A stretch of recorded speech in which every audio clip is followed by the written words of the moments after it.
লোকালয়ে বাঘের উপস্থিতি টের পাচ্ছে সুন্দরবনের উপেন্দ্রনগর এলাকার মানুষ। শুরু হলো বাঘকে খাঁচাবন্দি করার কাজ। বনকর্মীরা নৌকায় বসবাস শুরু করেছে। বাঘের খোঁজে চলছে প্রতিদিন তল্লাশি। জঙ্গলে গর্জন করে দক্ষিণ রায় তার উপস্থিতি জানান দিচ্ছে। সুন্দরবনের উপেন্দ্রনগর জঙ্গলে বাঘের ডাকে আতঙ্ক ছড়িয়েছে। বাঘের পায়ের ছাপ দেখে প্রকৃত বাঘ যে আসতে পারে লোকালয়ে বিশ্বাস করতেই পারেনি এলাকাবাসী। কিন্তু এবার এলাকাবাসীর চোখের সামনে দিয়ে খাল পার হওয়ায় বন দফতরের কর্মীদের কানে পৌঁছলো বাঘের গর্জন। আর তারপরেই বাঘ তাড়ানোর তোড়জোড় শুরু বন দফতরের। সোম সকালে শুরু হলো নদী তীরবর্তী জঙ্গলে জাল ঘেরা। উল্লেখ্য, 2 মাস ধরে বাঘের আতঙ্ক চলছে পাথর প্রতিমা এলাকায়। কখনো শ্রীধরনগর, কখনো সীতারামপুর, ইন্দ্রপুর, রাখালপুর আর উপেন্দ্রনগর এলাকায় বাঘের পায়ের ছাপ দেখা যাচ্ছে। বনকর্মীরা গত 2 মাস ধরে জঙ্গলে নৌকায় বসবাস শুরু করেছে।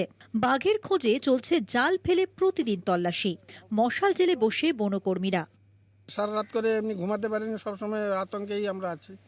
হাঁটাচলা করতে গেলে এমনি খুব সাবধান সতর্কে চলাফেরা করতে হয়। বাঘ কি চোখে দেখেছেন? না, বাঘে দেখিনি, কিন্তু পায়ের থাবাটা বা অনেক জায়গায় এমনি মানে বেড় বাড় করে এমনি ঘুরে মানে থাবা পড়েছে সেরকম ধরনের। সকালে 9টার দিকে আমরা ফরেস্ট টিম প্লাস আমরা এলাকাবাসী সমস্ত ওনার পাউড়ি দেখে দেখে ওই বাঘের সার্চিং করে করে আমরা প্রায় 3 কিলোমিটার এসে কে প্লটের শেষ প্রান্তে এসে আমরা বাঘের একটা গর্জন শুনতে পাই। এবং ওই যে শেষ কর্নারটাতে একটা ঘন জঙ্গল আছে, ওই ঘন জঙ্গলের মধ্যে আছে এবং পুরো ওটাকে ঘেরার ব্যবস্থা চলছে। আমরা তো ওই 2 মাস 2.5 মাসের মতন এরকম আতঙ্কই আছি। ফরেস্টার দপ্তর থেকে আসছে, ওরা দেখছে বাঘের সাথে মিলছে না, পায়ের ছাপ মিলছে কিন্তু বাঘের সাথে ওদের দেখা মিলছে না। হ্যাঁ, বহুত আতঙ্কই আছি আমরা। শ্রীধরনগর জঙ্গলে খাঁচায় ঢোকে কিনা বাঘ তার অপেক্ষায় এলাকাবাসী।